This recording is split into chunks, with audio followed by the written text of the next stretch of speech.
Hello everybody, and welcome back to another episode of my Grand Exchange only account, where the only goal is to get 1,000 total level without ever leaving the Grand Exchange area. No trading, no looting other players' drops off the ground, only the Grand Exchange and one little impy boy in the corner that we're gonna have to kill like 10,000 times. As always, if you enjoy the series, don't forget to leave the video a like, it really does help me out. It helps it get recommended to others so they can get addicted to RuneScape as well.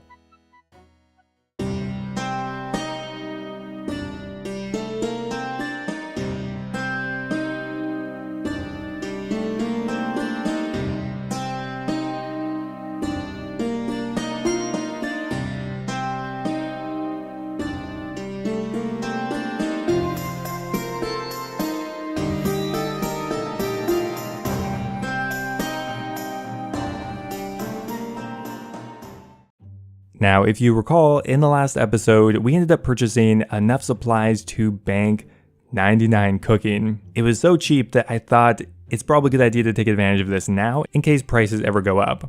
Now today, I definitely want to make a dent into that. However, by no means am I rushing to get 99.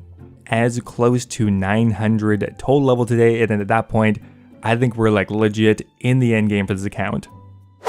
Well, professional YouTuber here, we missed it, but there is 88 cooking. We still have 42,000 grapes and jugs of water left, so a ways to go still. Okay, if my calculations are correct here, that should be level 89 cooking, although I have messed this up like 3 times now. Hey, there we go, 89 cooking, that's another total level, and another hour and a half or something between the level. We are multitasking here, so we're not getting the highest experience rate possible, which is around 490,000. It's very, very quick. So there is level 90 cooking. I think that's probably going to be a nice spot to stop for now. We can now cook dark crabs, although I don't think we'll ever do that.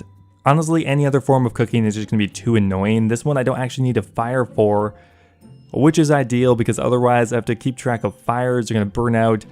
It's going to suck, but there's 90 cooking. That is great and an awesome milestone. And we're getting pretty close to halfway. Well, I guess we got another level. I just kind of kept making lines. I wasn't even really paying attention. And then all of a sudden we were over halfway to a level. And you can't stop just over halfway, so I just went ahead and got the full level. But there is 91 cooking. We can now cook manta rays, and we're only one level away from it being our highest level skill on the account. Right now it's tied with fletching, but I think realistically it's going to overtake fletching pretty soon here, because overall it is way quicker.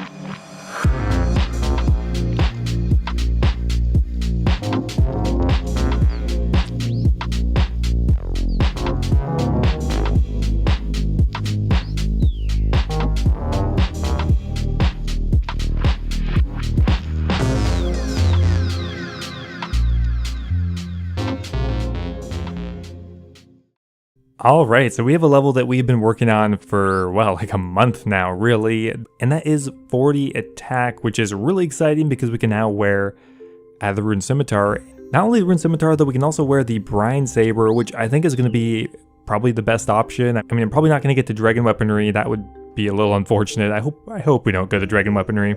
That said, though, the Brine Saber is a better version of the Rune Scimitar. It has marginally higher offensive stats, and I think it kind of looks cooler. Only drawback, though, is it's like 10 times more expensive, but you know what? I think we can afford it. Okay, apparently it's more than 200k, so we'll bump that up a little bit more. And there we go, our first gear upgrade in quite some time. Oh my god, it's 18 strength bonus better than the Adamant Scimitar. That is massive. I'm not sure if that's going to give me a max hit. Not that I'll actually be able to see that max hit, but in the end, it will definitely still be helping me out. Now, I've just been testing out the Brine Saber for a few minutes here, and I have noticed that the amount of 8s we are hitting is very consistent, so I think it's definitely made a difference. Well, I had over 1,000 Dragonstone amulets in my bank, and while I'm not quite going to get a level from that, we definitely needed to process them because it's a lot of money invested to just kind of have sitting around. I can't afford to really just keep that in my bank doing nothing. I don't think we're going to make any money on this. In the end, we're probably going to break even, but you know what? Free magic experience, I'll always take that. Okay, so there we go. They are all sold off, and we pretty much broke even, like I said. So now that I have liquidated my bank, I have a really interesting moneymaker I have been thinking about doing for a while. Now that is adding poison to anything really, but right now we're going to try adding poison to dragon knives. If you use a weapon poison on a stack of dragon knives, it'll poison 5 of them. That means on average it costs around 800 to 900 GP per knife you poison, which often leaves a pretty significant room for a margin. Right now I think it's over 100 GP per knife, which means we can make a lot of money on this. Okay, so there we go. All of the ingredients finally came through. It took quite a while for the weapon poison and, well, the dragon knives as well. I'm not really sure how best to do this because there's no automatic process as far as I'm aware. Okay, hopefully clicking back and forth like this will work, and it looks like it does. Thank God, that'll make it way quicker. Okay, so we ended up doing all 8,000 of them, and the best setup I found was to have the dragon knife in my bottom right corner, or in this case, we ran out, but from there you just kind of click back and forth, hold the stack of poison dragon knives in your bottom left corner, and you can rip through them pretty quickly. Doing 8,000 only took me around 20 minutes, which means whatever we made here we can multiply by 3 to get an effective hourly rate. There obviously is a bottleneck here with the buy-in limit on the Grand Exchange. You can't really go past 10,000 anyway, but it's a pretty interesting moneymaker that I'm going to try occasionally here, and I think we're probably going to make at least 400, 500k on this in about 20 minutes. So now that we have 40 attack, we're now training strength, but before that we're actually going to get another hit point level. That is 38 hit points. By the end of this, we're probably going to have maybe around 45 hit points, which is really going to help out a lot. Without the hit points total levels, this may not even be possible. There is level 36 strength, and I imagine we're going to be training strength for a while. I'm probably going to go straight all the way through to 45, and then we're going to work on attack, and then get defense to 45, and that is going to get us a ton of total levels. From there, we're probably going to leave it and just kind of see how everything else plays out. In the end, I want to play things cautiously because I don't want to waste a ton of time getting one total level if there's an easier way to get it. Good news, everybody, this is going to be my new highest level skill, and that is of course cooking. There is level 92 cooking, which means we are halfway to our first 99 on the account. That's very exciting. A couple of people asked whether or not I'm going to get the skill caves. Probably not. Maybe at the end when I get 1,000, I'll go ahead and grab them all. That's a little optimistic of me. The 1 or 2, maybe 3, I don't know. Okay, there's another beginner clue scroll, and what are we gonna get here? Oh my god, is that it? Charlie the Tramp. No, oh my god, I got fooled by this one a couple times now. Very, very close though, but not the right one. We need Bergenson or whatever his name is. Sadly, gonna have to drop that one again. Man, no luck with the random events though. I have not gotten a single one today. Alright, so we're working still on selling off the dragon knives, but in the meantime, I think we're going to go for another lot of crafting experience.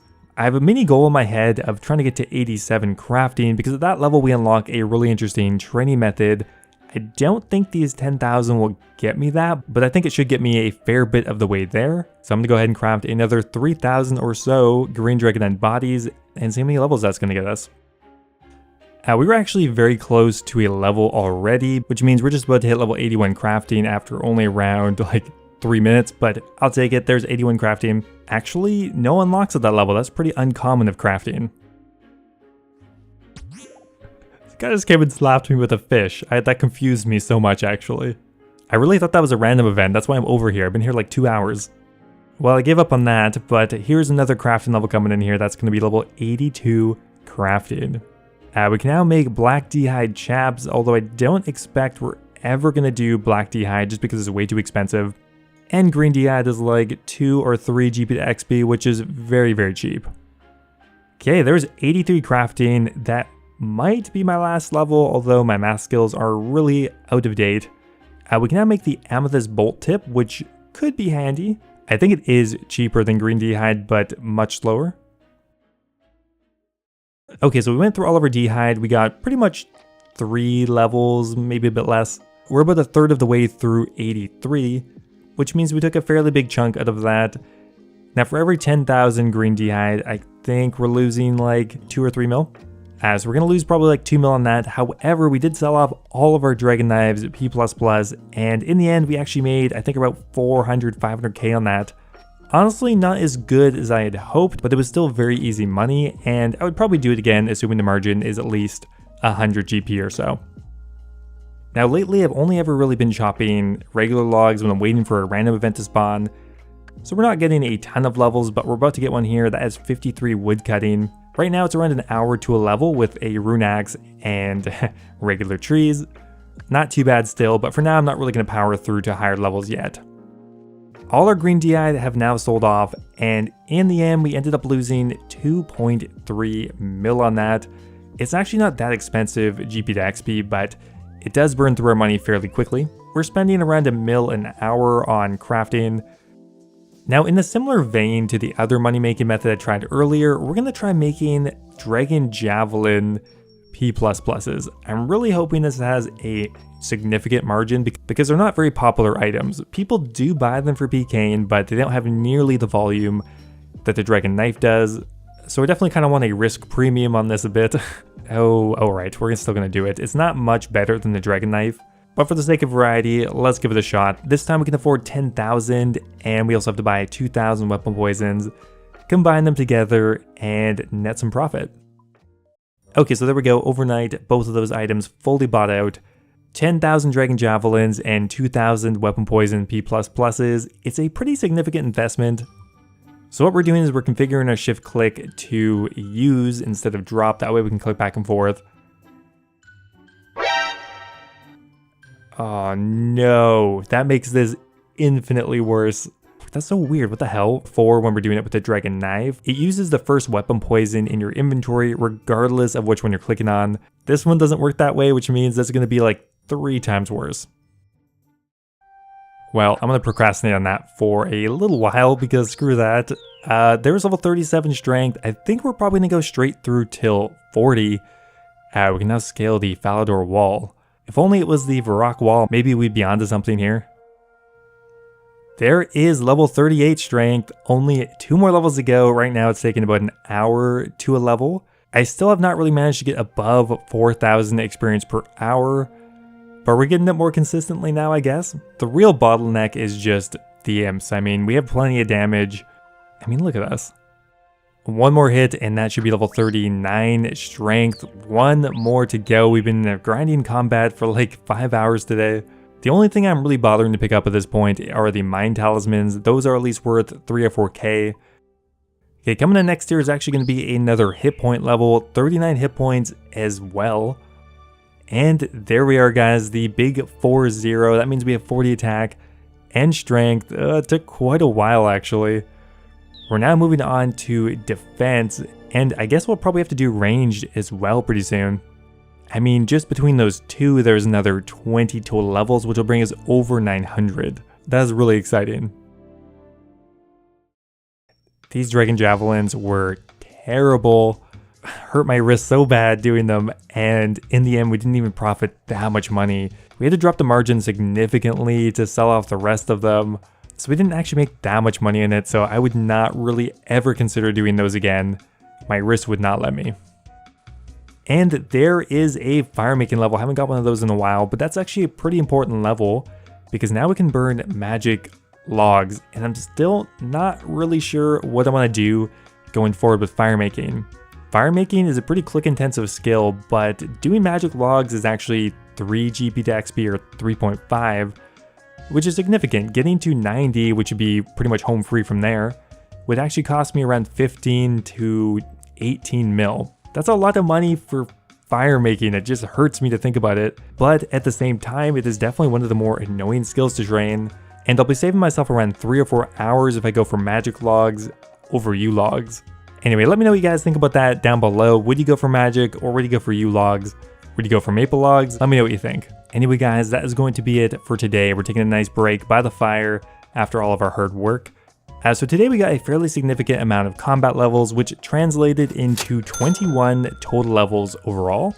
Our total experience is now 21,700,000, which I'm pretty proud of. That's a lot of total experience here, nearing 299's worth now. I think the next couple episodes we're going to hit a couple of big walls, but we also may have a couple big breakthroughs with some 99's and maybe some amazing training methods. Anyway, guys, before I go here, I want to give another huge shout out to one of my newest members on YouTube called Zach Stoppa, who just subscribed at the Dragon tier once again. I still cannot believe 7 of you guys did that. They're joining Cappy, Zyle, James Luft, Brad Sings, Ocelot, and Kush Patel. Thank you so much, guys. I really appreciate it. And also a big shout out to Birdbot and Bastitch. As always, if you guys are looking for another way to support the channel, becoming a YouTube member is a great way to do so. You can be immortalized in my videos, get access to my video release schedule, and also get a custom role in my Discord channel. Anyway, guys, thanks a lot, and I'll see you next time.